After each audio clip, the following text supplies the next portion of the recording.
Come over here a bit.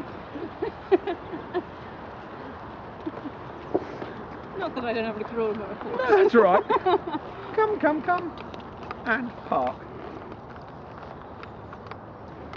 Where the neck was high, so the neck comes higher from him, he braces his back. Where he braces his back, plus he's got energy to go, he's locking himself, can't go anywhere, so he comes more up and down on the spot. The previous owner lived in a harbourage, I think, because she only quite often got like a bit. Right, so then she had to like pull him into a shape, but he was blocked, so he still went up and down. So there's lots of suspension, but little forwards. Then when he goes forwards, he goes a bit long and forward, and he's dropping the neck down. Like, here's better, if I can just hold him here.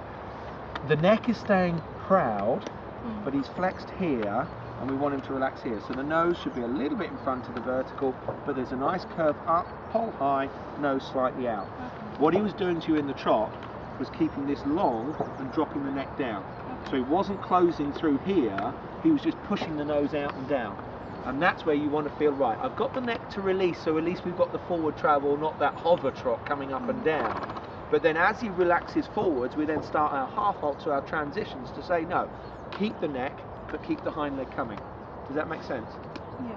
Okay, let's try it on the left rein. So change the rein to the left.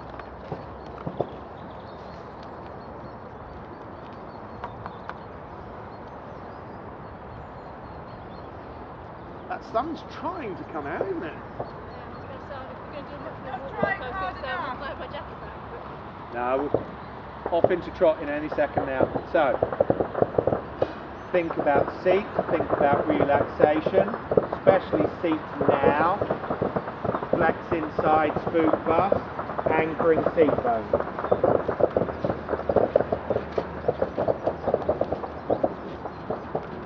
Careful inside hand, fingers are open, they're not proper connection to the rein. Good.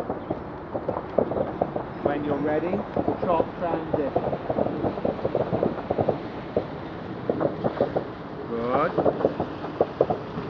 So it's a question of allowing the neck to flow forward, flex inside, ready to half halt if he has a wobble. Good boy, good boy. So, that trot should now feel at least more forward and active. Yeah. Is that wrong? Yes, it's wrong. Just damn, I thought you was going to say yes, you can. Think, seat bone, smaller back to back of Joddy. Steady the trot a little via the seat. Yes. Now relax it a touch, touch leg. Don't let him tip you forward. Ah. Now you can keep that seat bone down. You're sitting trot. So what you're basically feeling is as he tries to trot, he's trying to push his croup up and push your bum out of the saddle a bit, isn't he? Yeah.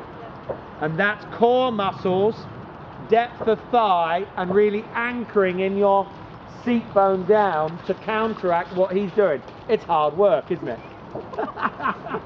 Sorry. I shouldn't laugh. It's quite easy. Walk and have a breather a moment. Well tried, well tried. That's why I wasn't trying to be rude when I said earlier you should be able to just hold him off your seat. It's not as easy as that. It is really not as easy. See, it's not as easy to do that without actually clamping somewhere else, like your legs. Or yeah, it's so easy to want to clamp with the thigh or whatever, but clamping with the thigh actually does the reverse to the seat and pushes it lighter. Well done, well done. So, this is what I call it, the joints of the hind leg are like a Z spring. You go from the croup to like the point of buttock, back to the stifle, down to the hock. It's like a bendy Z spring. What he wants to do is open up all those joints, push the croup up and push your bum out the saddle, which is why occasionally you get tipped forward. Does that make sense? It's like somebody hitting you up the bum and you perches you forward. What you need to do is say to him, no, actually, you can bend those joints. I'm going to keep my body tall, almost, and I'm never going to ask you this, but almost feeling that you're taking the shoulders slightly behind the vertical. Do you know what I mean? Just to have that anchor feeling. Engage tummy muscles, seat bone down, and say, no, I'm going to stay here, thank you. And you actually collected him, and he almost started to give you that passage trot again. And at that point, you can think, okay, I'll let him roll forwards again a little. Can you feel your tummy muscles now? Well, it's easing off again now. It's not so bad again now. It was while I was having to really concentrate around this corner as well. Yeah, the more you have to anchor to hold, obviously, the more the abdoms click in. So let's try it once again. Just do, even if we do a couple of circuits, trot, walk, let your muscles ease off again. Reins could be a fraction shorter. She said, yippee! Walk again. You were partly focusing on the reins when you went walk trot, which is fine, but did you also feel in the walk trot he got you off your seat? Went up. In the transition, yeah. He pushes you up and bunny hops. He doesn't sit and push. So, right. In walk trot, you've got to do the same, or have almost the same feel as you have when he goes to spook in that corner. Ah, that's a better walk. Little vibrate outside rein. Not neck lower. Soft shoulders, soft arm. Good. Now think walk trot, but anchor your seat bone in the transition. It's not happening because I'm half holding as well as pushing forward. Right. Relax. Sit. Touch leg. Trot. Don't let him perch you.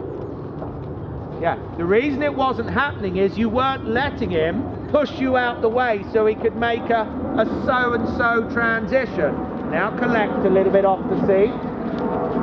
And now soft seat. Ah, how's that feel? That's really nice. So don't have the aid stuck on all the time. Do you know what I mean? That's it. Now let the leg drape. This is much better. Breathe. Good.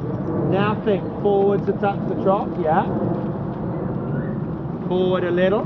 So think soft seat bone by thinking tummy button forwards a little. Let him come.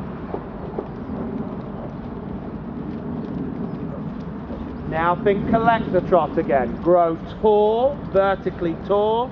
Good. And go forwards again. Well done. Breathe, release it. Now collect again.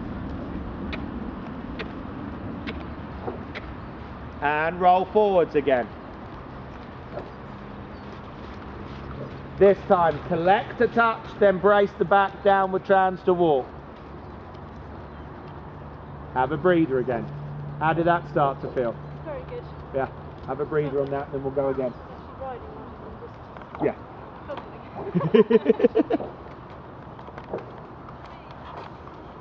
Let him stretch, let him relax. Good.